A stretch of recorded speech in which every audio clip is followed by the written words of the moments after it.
In the next 10 minutes, I'll show you Ratholes on Extinction that are so good, no one will want to raid you. Hello Dodo crew and welcome back to another video on Ark Survival Ascended. Grab a bottle of water and let's get straight into it. My number 1 is so broken that it must be a bad joke.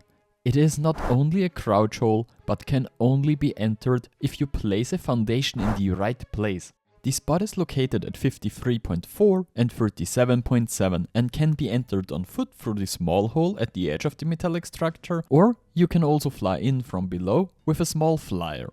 After that, you have to walk to the end of the rathole until you reach a wall.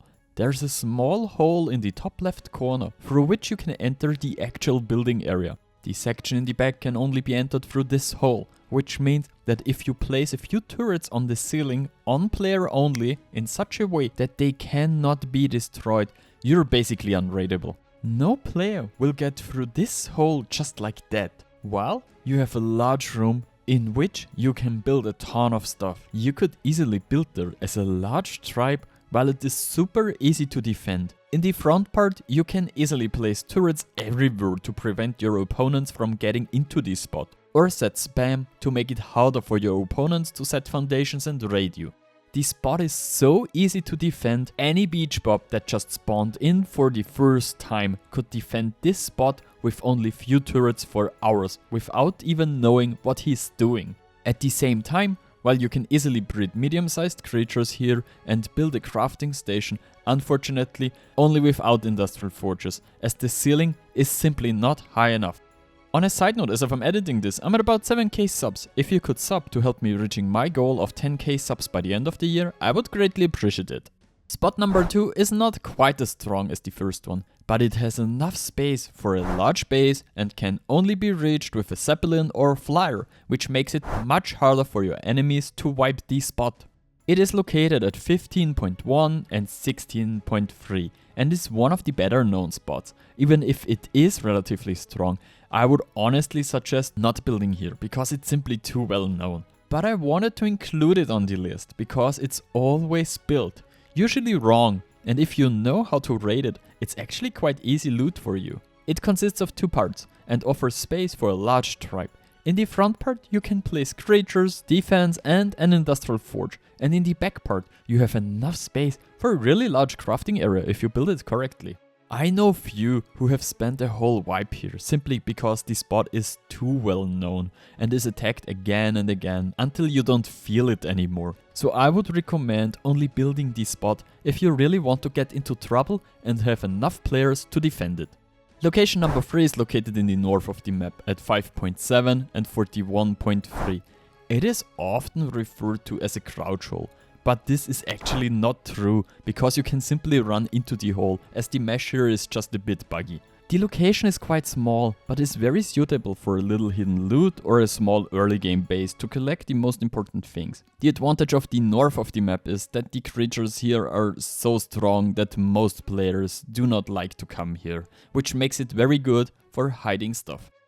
Spot number 4 at 32.1 and 55.1 is a little more exciting. It is actually another crouch hole, but not that big.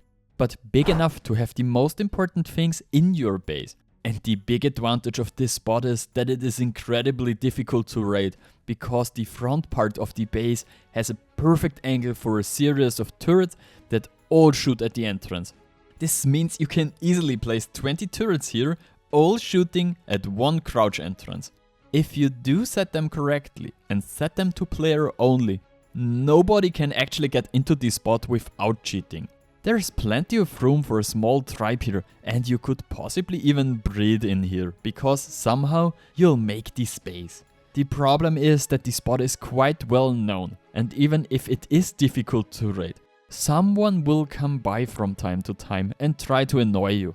But if you build well, you can spend your entire wipe here if you don't mind not being able to breed all creatures. My location number 5 is just stupid. The spot is so strong that you'll never get raided during your whole run. At 58 and -10, yeah, you heard right. In the north of the map, where there's nothing but corrupted creatures, is one of the best base locations in the entire game. The spot is not only a crouch hole, it is also so big that your entire tribe can easily live here while you're able to build a really big base.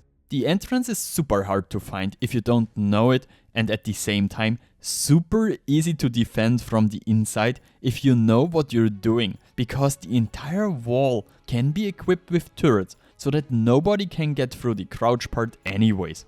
It's best to build here in the late game because it will simply be too difficult to sustain and farm your base in the early game if dangerous creatures are flying around outside all the time.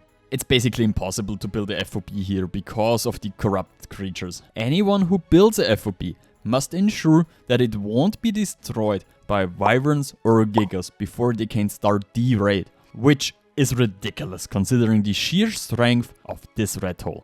Spot number 6 is a must, especially for small tribes in the early game. It is located at 13.3 and 18.6 in the crack between the orange crystal and the wall. It is relatively high and can be easily built with a small cliff. There's enough space here for a small to a medium-sized tribe, although it can quickly become a little bit cramped. In theory, you could also breed a few creatures, but as soon as stegos or trikes are in your base, it will probably get crowded quite quickly. The advantage of this spot is that you can place turrets everywhere on your cliffs and on the crystal, and they can shoot quite far and fire super nice at your opponent from above. I mean, you could play an entire run here, even if you can't breed creatures, but because it's quite easy to make space and it's not that difficult to defend this spot, you could, for example, build a second base here. Spot number 7 is tricky, but I wanted to include it on this list because it's a perfect spot to hide a few storages in case you get raided. At 15.5 and 19.7, you could theoretically also place 1 or 2 foundations and then hide a smithy or a few forges. But this spot is best suited for placing a few crates and then stashing a few blueprints, creatures or PvP kits here in case you get raided. You can forget about building big here, and I would also place as few turrets as possible. This spot is especially good for hiding, and turrets would simply give it away too quickly. 1 turret at the back could defend your crates if they are found, but you should be careful if you want to place more than that. Spot number 8 is for sure worth checking out, especially for small tribes early on. It's at 28.1 and 18.5, right in the crack between the orange crystal and the wall. This spot sits a bit higher up and is easy to build on if you use small cliff platforms to make some space. There's enough room for a small to a medium tribe, though it can start to feel a bit cramped after a while. You can breed a few creatures here, but once you bring in something bulkier like a stego or trike, the space will be gone pretty fast. The nice thing about this spot is that you can place turrets all over the cliffs and even on the crystal. Honestly, I think you could probably play an entire run from this spot even without a real breeding space, but since it's easy to build out and not too hard to defend, it also works great as a second base. Spot number 9 isn't as easy to defend and build on, but it's really well hidden and the hanging plants make it super hard for attackers to see where your turrets are hidden. There's a small crack in this branch, where you can easily place a few foundations to build a small base. Even though the spot itself offers very little space, with a few foundations and ceilings, you can quickly build a 2x2 on which you can then store a few things. The big advantage here is simply that the spot is so hard to find. If you don't know it, you won't pass by it and won't just find it by chance. Even if you place a few turrets, they are incredibly difficult to see, regardless of whether they are inside or outside of the branch. However, you probably won't spend your entire run here. There is simply not enough space and you can't really have any creatures here, which makes it useful only for the first few days. If you can't find a good rathole on Extinction, just build at the edge of the map. Hardly anyone goes there because there is simply nothing you would be looking for in a wipe.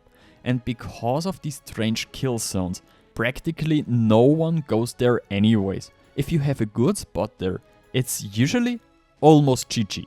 The 10th rathole is located at 13.7 and 14, near the entrance of the sunken forest to the wasteland. It is in a small crack under the constructions on the wall. It's not very big, but the advantage is that it's completely vertical, which makes it super easy to defend, especially with tech turrets. Unfortunately, enemies can fly into the rathole with a quetzal or a zeppelin, but enough turret should solve the problem very quickly. With a cliff platform, you can even expand the space so that you can place more turrets and at the same time have more space to bring creatures or crafting stations into the rathole. The spot is certainly one of the most difficult ones to defend, as it is relatively exposed and offers plenty of space for flyers to fly in. But if properly built up, it should hold up for a good while and defend you. I hope you liked this video, and then for a tutorial if this video has helped you, hit the like button, leave a comment below for the algorithm and consider subbing to the channel. Alright, Frodo.